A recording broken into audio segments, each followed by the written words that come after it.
Update muna nga tayo sa mundo ng basketball sa Gilas, Pilipinas.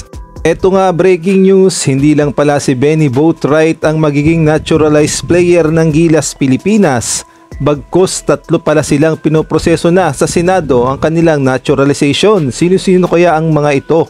Ngunit bago tayo magpatuloy, pakipindot naman ang like, subscribe at ang notification bell para updated ka sa susunod kong i-upload.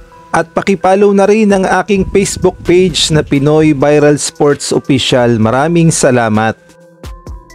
Akala nga ng lahat ay si Benny Boatwright lang ang inaasikaso ng SBP as candidate na maging naturalized player ng Gilas, Pilipinas, dahil alam nating lahat na malaking bagay na magkaroon ng isang Benny Boatwright sa Gilas, Pilipinas dahil athletic, may height at may tira sa labas, at bukod pa doon ay maaasahan talaga para sa Gilas, Pilipinas. Kaya naman inaabangan na talaga itong si Benny Boatwright na posibleng pumalit kay Justin Brownlee para sa Gilas, Pilipinas.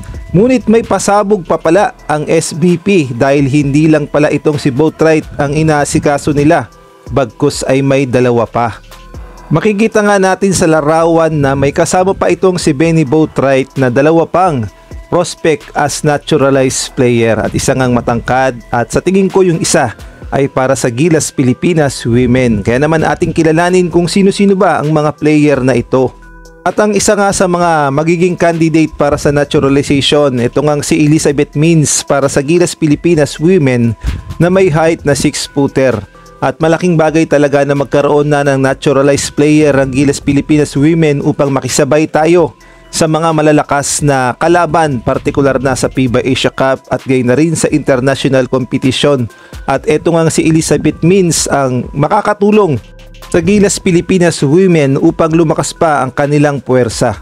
Siya nga ay kilala pagdating sa outside shooting, kaya naman maaasahan talaga once na maging naturalized player na itong si Elizabeth Means para sa Gilas, Pilipinas Women.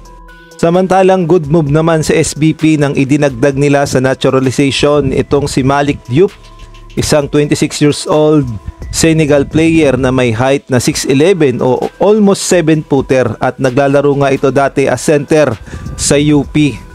At masasabi nating maaasahan talaga sa Gilas, Pilipinas ito dahil unang-una athletic big man at napakalakas pagdating sa ilalim at shot blocker pa. Kaya naman good move talaga sa SBP na magdagdag ng center para sa Gilas, Pilipinas. Kaya naman abangan na lang natin kung sabay-sabay na silang maproproseso sa naturalization at magamit na sa Gilas, Pilipinas sa hinaharap.